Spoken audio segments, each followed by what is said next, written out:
Stay tuned for a pleasant encounter with Miss Geraldine Smith. For the next 30 minutes, join Miss Smith on a spiritual journey as she shares with you about having faith in God and that all things are possible. Her life story and experiences will educate, motivate, and inspire God's people to move to the next level in their lives. And now, a pleasant encounter with Miss Geraldine Smith. We are intelligent, beautiful, and strong, and we will use our intellect to behave that way. We will let our spirit guide our intellect in all of our affairs to empower ourselves, the youth, by practicing the 3 C's: concentration, consistency, and collaboration for inner peace and outer harmony. Highway to Freedom's affirmation.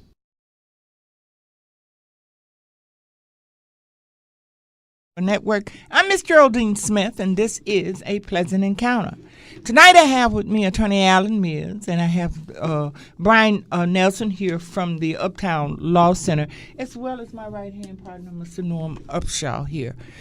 You know what? We had some idea of what we were going to talk about tonight, but they came in, the lawyer and his assistant came in here and just flipped my show upside down with some new information that they have uncovered. So I'm going to let the attorney and Mr. Brian just inform all of us what's going on. Go ahead, Mr. Allen. I'll give you a real brief breakdown. Last week, it was publicized for the first time that there's what's been called now a black site that the Chicago Police Department has been using for the last at least several years. We don't know how long, where when they pick somebody up from the neighborhood, instead of taking them to a police station, putting them in the computer, then lawyers can find them, family members can find them, et cetera. They take them to this, what looks like a warehouse from the outside, has no signage on it, and they hold them there. Sometimes only for a couple hours, but sometimes for a couple of days before they put them into the computer. So we've talked to several lawyers who have been there and had clients just disappear. They were called by a family member, said, my son or daughter got picked up. They go to the local police station. They're not there. They start making calls around, seeing where they are, and they're just not anywhere. A couple times lawyers have gotten tips saying that they're actually at this facility, and they go there and go to the front gate, and they're said, nope, we don't have anybody here, when in fact they're sitting right inside. People are denied lawyers for days, and that, in my opinion, I mean, it's illegal all by itself, but It's the way that this police misconduct and these wrongful convictions get started. There's a reason you're entitled to a lawyer when you're first arrested, and that's because people often say things that they don't mean, or that the police can twist around, or they don't say anything at all and the police say they did. And having a lawyer there early on is crucial. Lawyers get appointed in court. If you've got a public defender, they don't get there until your first appearance in court. It's way too late by then. And that's, frankly, how wrongful convictions get started. So the fact that the Chicago Police Department has for years been hiding people in this facility is just wrong, and it's just disgusting, and it has a lot to do, and it's costing all of us taxpayers money. But, attorney, isn't when you say hiding people, isn't that illegal to do that, or illegal smothering, or whatever you want to call it? Yeah, it's illegal. Like so many things, though, what's illegal and what the courts are willing to enforce are two different things. And that's one of the things that the Supreme Court has done over the last 10, 15 years, is not necessarily eliminate the rights, but just make it so it's impossible to enforce them. So in order to actually have a court declare it illegal, you've got to prove that it made a difference. So if you're there and you waive your rights, and it's voluntary, the court finds, then it doesn't matter where you were. And, the police have all kinds of tricks that they can play to get people to waive their rights, which you and I would think of as not voluntary, but the court's saying, oh, no, you signed a piece of paper saying that you're waiving your rights, so who cares where you were? You waived your right to a lawyer, so what if you couldn't find them? So it's really hard to enforce those, and yeah, it's illegal to hide people. Absolutely. If somebody's arrested, then they have to be put in the system. It's not just illegal, but that's police department policy. But the police department just defines an arrest as when they put it in a system. So therefore they put out a statement today saying no one is ever arrested who's not in the system. But that's just because they define arrest as somebody's in the system. It's totally circular. And my name's Brian Nelson, and Uptown People's Law Center, we went to stand out there and protest. And my thing is I'm 50 years old, and I'm hoping I'm showing the younger generation what we need to do, like Martin Luther King did. We did things wrong. We have to find out where our mistakes is, so the next generation of gatekeepers is able to stop this. Because stories we've heard about this jail is people are in the basement. Some are being tortured. Some are being beaten into signing confessions. Later on, to find out they can't even read and write. So how did they write this confession? This police station, Harrison and Kedzie, is 6 blocks away. Okay. And then you go to Homan, right by Roosevelt, and it's a warehouse where they hold evidence and property of people. And there's supposedly no jail cells there, but it's all in the basement. Because I did something, I was able to walk behind the lines and go see certain pictures. They had actual riot gear, suited up Ninja Turtle style with shields, helmets, ready to beat us because we were protesting this. We weren't breaking any laws. We weren't throwing rocks. We weren't using obscenities. We stayed on the sidewalk, and there was the lawyer guild's lawyers to protect us. But the sad part is there's a high school next to this. And to hide this in the African-American community, where one place you're teaching kids how good our system is, but right next door you're violating our own laws and torturing the kids from the neighborhood. We need to all stand up because we are all created in God's image. Don't matter if you're black, white, brown, purple, green, or red. We all need to stand up and stand together and have a transparent America. And it was good. There were like 200 people there yesterday protesting.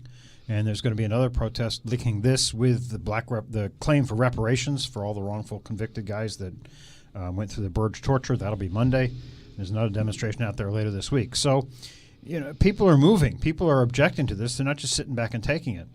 But I think it shouldn't be hundreds. It should be thousands. Think about what this is costing us as taxpayers, quite aside from the legality of the people who get thrown in there. But the city of Chicago has paid out over $50 million a year for the last 6 years for police misconduct. That's everything from the Burge people to the typical guy who pulls somebody over and beats them up. $50 million a year would reopen all of the schools that were closed, every single one, as well as the health clinics. So we're just putting that out because of police violating the law. That's a huge amount of money, which the city could much better spend. I mean, look, I have friends that are lawyers who are making a really good living at suing the city and getting some of that $50 million. So there's some people who wouldn't like it if they stopped. But as a taxpayer, I'm going to say, this is a total waste of money. Why don't we have somebody in authority who cracks down on the police and stops this misconduct? And I think that's an issue that has to be on the mayoral agenda. We've got a runoff now. And both candidates are calling for more police.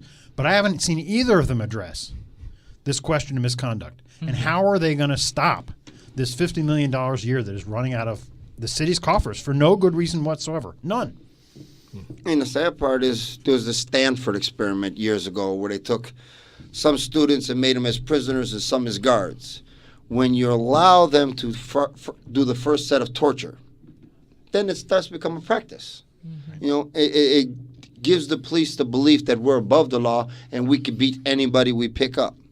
And my thing is, we need to stand up for everybody and speak for everybody. It's because if it could happen to you, it could happen to me. It could happen to anybody, male, female. So it's, as Americans, we need to hold our lawmakers accountable.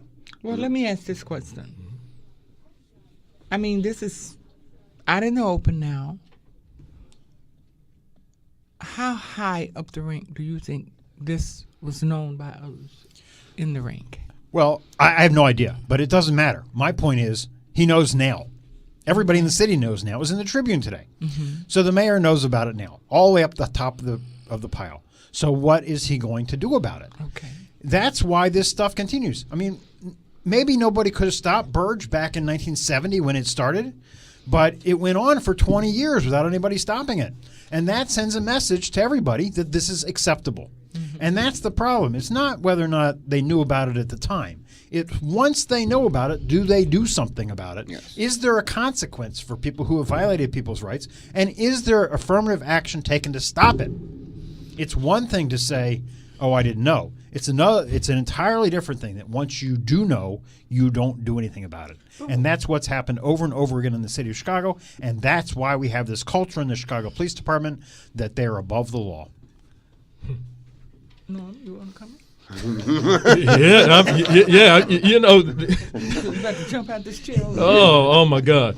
You know, you all are hitting a lot of things on the head. I mean, basically, you're saying what I've been saying for the last 5-6 months, basically half a year. The accountability part, standing up. And you're absolutely right, Brian. It's time for us, people, to not take it anymore. It's no excuses. I mean, it's time out for the excuses of, I didn't know. And it's time. It's time. It's just time to do it.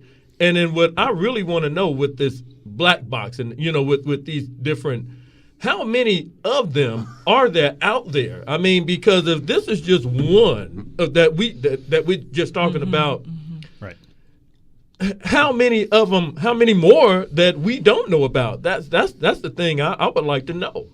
Right. And I mean, we don't know the answer to that question, obviously, but what we do know is this is not a brand new problem. Mm-hmm. Some people have said, well, gee, this is just because we have people coming back from Iraq or coming back from Afghanistan. But we know this is a continual problem from Vietnam. This is where the Burge stuff started. They got those torture devices out of the Vietnamese War, and they brought them back home again. And it's been used continuously since then. We talk about a demand for accountability, but we haven't really accounted for what happened back in the 70s yet. There hasn't been a full truth-telling about what happened with Burge. There hasn't been a reconciliation with the guys that were tortured back then, some of whom are still in prison, many of whom have gotten innocence claims, but none of whom are getting the kind of psychological treatment, the kind of reparations that they need in order to put their lives back together again. There was a big demonstration downtown, very moving. They had individuals holding up a sign with each person's name who was a Burge victim, and they lined up across the Daily Plaza, which is an entire block, and they went from street to street. The entire block was full of people, every name of a torture victim. And every one of them is still suffering. Every one of them is still suffering that are still alive. And we don't have a sort of torture center where people can get treatment for their psychological ongoing problems. We don't have any way to make sure that they get compensation because in some cases the statute of limitations ran long ago or they haven't got the right lawyer or whatever. And there was a man speaking who was from Chile, Brian's friend from Chile. And he said, Chile, which is not as rich as the United States is by any means, took an entirely different approach. They confronted their history of torturing people. There are monuments in downtown Santiago listing the names of everybody who was tortured. A monument not to the torturers, but a monument to the people who were tortured. They've got a medical center which is set up just to treat them. Each one of those victims gets a stipend every single year from the government. So if Chile can do that, why can't the city of Chicago? Why won't we start reconciling what we did 30 years ago? And until we do that, there's not going to be accountability for what we're doing today. Well, my answer is bottom line laziness is my bottom answer to it. I mean, laziness and not willing to. I mean, because there can be something done, like with a lot of things. There can be things that are done. Right. The thing is it willing to be? And that's what the whole problem is. You have people sitting in places that are not willing to do and can do something about and going back to the 70s. And this problem's been going on over 40-something years. Right. Then I have to chalk that up to just wasn't willing to do it because after 45 years now, I mean, come on. I mean, what's really going on? Well, and the sadness of this is what leads to Ferguson. When the police have the mentality that we could do what we want. But then go back to the courts. Look back. Let's take a peek back into the courts. If the courts can sentence a person off the street 80, 100, 120 years for a crime, and then now you have people in uniform who are doing these crimes against human beings. Yes. And then you just pat them on the hand. Yep. Burge just got out of prison, didn't he? He sure did. He spent a lot less time in prison than the guys that he tortured or had. Some of whom are still in prison. Exactly. Right. That's right. And I mean, but anybody who's listening who wants to know why this isn't happening, it's because you're not on the streets. People have to get on the streets. Politicians are not going to do this all by themselves. Come Monday, back down to the Daily Center. There's another demonstration demanding reparations, demanding they close this new black site, tying the two together. We can't just all sit back in our houses and say, well, how come somebody else isn't doing something? The somebody else is us. Because Mayor Emanuel is not just going to pick up the phone one day and say, all right, I think this is a bad idea. Chuy Garcia, I mean, I love Chuy. I've known him for 35 years. He's a great guy. But he also has a lot of other things going on. And all these people need pressure from people in the streets saying, you have to do something about this. We are not going to tolerate this anymore. Ultimately, I put the blame for this on us, who have not been paying attention and have not been making demands that they stop. Absolutely. And the other part is where does it stop? Yesterday it was cold out. There was roughly 200 people out there in the snow, in the cold, and the police are videotaping us. They had them up on the roofs with cameras. The news stations were all there. Ms. Beatrice Boyce came out and spoke out against it because that's the ward she's running for aldermanic election in a runoff. But we need to get rid of the old machine and just break the old machine and get a whole new computer in there, a new machine. I mean, it's yes, that's open and transparent. It's interesting to me that this information just come out in the Tribune today, and we just went through the election on the 24th. Mm-hmm. Now, all this stuff is poured out into the ears of my listeners or to the ears of those who know about this thing. We're stuck with some of the people who probably knew of these things. Yes. And kept it hush-hush. Yep. We're stuck with these aldermen for the next 2 and 4 years, and mayors we're running for now. But I do think because of the situation in the mayor's election and it created a runoff, that there is an opportunity and a time slot here where we can get some things very, very understood between the two candidates. What you're going to do when we come for you now. And there was just an aldermanic election, but half of the wards have a runoff. Mm-hmm. So everybody who's running should be asked, what's your position on police misconduct? Even though it's not in your ward. It doesn't matter. Right. You're still voting in the city council. You have a vote in the city council. You approve the police department budget. Mm-hmm. You're responsible. You're voting on this. It's not just the mayor. Everybody who's running for city council should be called to account for what's going on with the Chicago Police Department. What are you going to do to stop this? Every single one of them. And if they all started making commitments now, and thank you, Brian, for getting somebody out there making a commitment on TV yesterday, but it shouldn't just be, it's good that she did that because it's in her ward, but it doesn't matter if it's in your ward or not. Every single candidate should be asked this at every event they go to. What are you going to do about the police in this city? Are you going to allow business as usual, or are you going to change it? Well, the power, we have the power right now. I mean, this is the season. I mean, with the election and the runoffs and all that, right now, I'll say this: there's no excuse for nobody in the city of Chicago to be able to use the power right now. This is the season. Mm-hmm. If you're not out there, if you're not punching those buttons, and this is the accountability moment. This is the time to either make the ones in there, the incumbents, step up or get them out.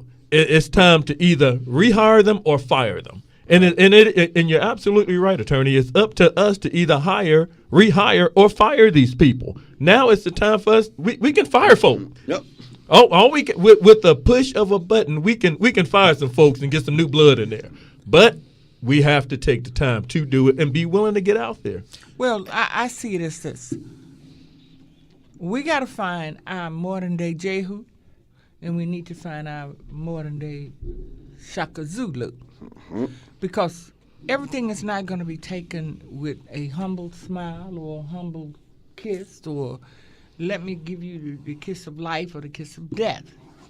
We got to stand firm in what we believe in and fight for it. Just because a lot of things has, like you said, Norm, like a lot of things is, okay, we can't do anything about the aldermen, the incumbents that's still in. But, oh, yes, we can if enough of us scream out. Mm-hmm. And we can't wait till Election Day.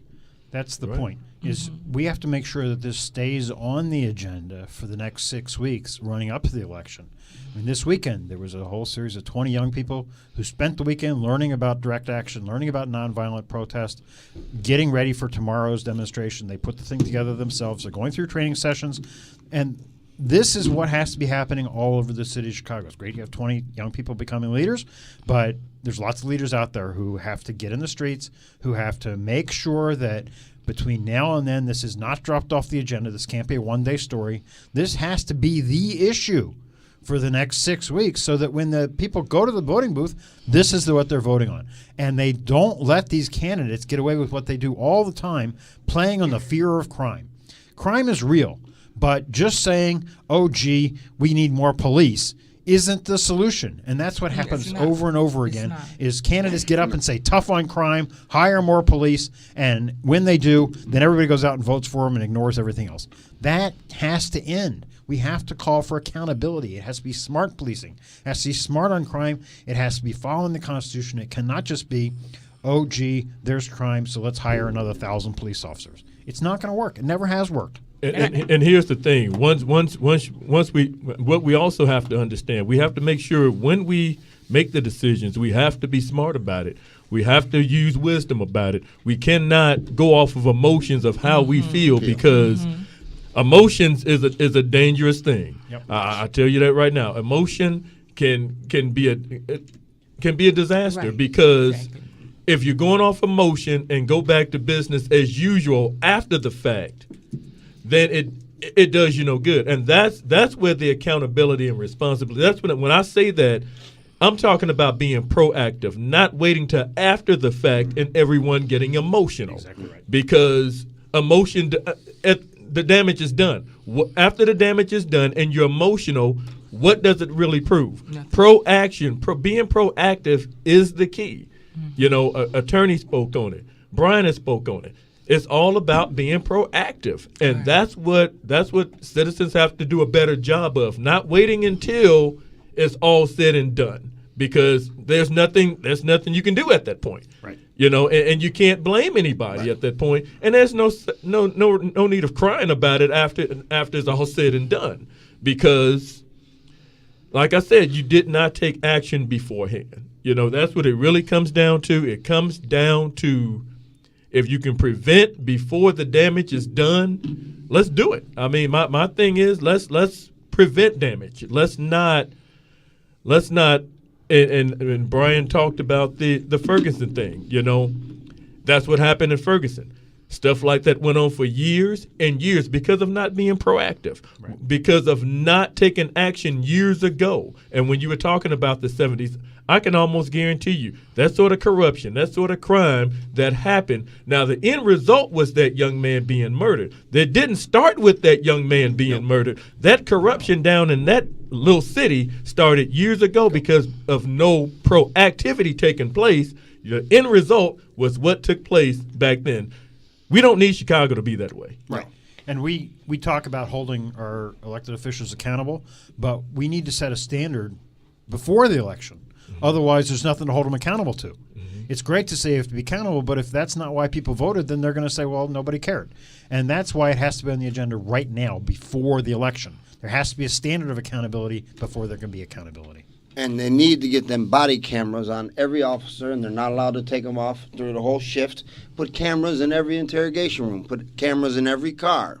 Everywhere an officer goes, and when he's on duty, he should be on camera so his actions are seen. And if there's any misappropriate action, he should be terminated immediately from his job. You don't let it build until he goes off and kills somebody. But I think the overall addressing of the whole problem that we're facing is that, even from an angle that I'm going to ask you, Mr. Allen, how many law firms are really dedicated and will understand the responsibility and accountability of helping people who will now stand out against what's going on, but there's going to be issues with the Chicago police? Well, I mean, there are a good couple dozen law firms that do a really good job of suing the police for misconduct afterwards, and that's why these big verdicts are coming out over and over and over again, because there's some lawyers who have gotten very, very good at holding the police department accountable after the fact. But lawsuits are, it's great that you get some compensation for people who've been destroyed by the police. I'm all in favor of that. But I'd much prefer it to stop in advance. And lawsuits, frankly, are very bad about stopping things in advance. They're for cleaning up the mess afterwards. Afterwards. That's not look, I'm a lawyer, so I get it. I spend my life trying to clean up messes afterwards. But ultimately, I'd much rather stop the mess starting in the first place, and that's a political issue. You're never going to change the Chicago Police Department through the courts. It has to be through the politicians and the people at the top of the department saying this is not tolerated. And Go ahead. I love, I like the idea of having body cameras, but nobody should pretend that technology is going to solve this problem for us, because it's not. Even if you have cameras, everything is on camera, it still has to be accountability. So what if you've got a film of somebody? We saw this in New York. We saw Eric Garner being choked to death on camera, and he still had no penalty against him. Right. So you have to actually hold people accountable if they are on film. Otherwise, the film is just technology. Technology alone is not going to do this. It takes a change in culture, and that has to come from politicians pushing the people at the top of the police department, making the entire department change and act differently. So what do we do with all the Gestapos that's dressed in hidden clothes? Well, that's the same. Somebody read a poem and said, I didn't say nothing when they were doing it to the Jews because I'm not Jewish. I didn't say nothing when they were doing it to the Christians because I'm not a Christian. Well, hold it. We are all created in God's image, so it doesn't matter who you are or what you are. You're a human being. You're an American, and we need to stand together regardless of race or beliefs, because you're my brothers and sisters. We're all created together. We're supposed to be out there, and it was amazing to see so many people and nationalities and hear different languages being spoken out there yesterday. That was nice. But there's also the police. They need to go through training to have communication skills so they don't always reach for their weapon. So they sit down and talk to a kid. And being a torture victim myself, it doesn't ever go away. If you torture these kids, I mean, mine started when I was a kid and it went all the way till I was 46. And it still affects me every night when I sleep. You know, so we need to stop it all the way around. And we have the greatest country in the world. We need to be transparent. We need to create an atmosphere of apologizing for our mistakes, correcting our mistakes, and being held accountable for our mistakes. Yeah. Ladies and gentlemen, this show is so good, we don't know what to do. You know, at this point, I got about 25 seconds left. And I'm going to say to you, I thank you, Attorney Allen, for coming, Allen Mills, and I thank you, Brian, for being here. And, of course, Norm, you know that I'm really appreciative of you. But guess what? This is the end of this particular day. And I got to invite both of these people back to continue every week until we get this right, until we get it right. As long as the attorney can come any Sunday that you want to come, you're more than welcome. Ladies and gentlemen, this is WICA 102.3 FM, your Rejoice Gospel Network.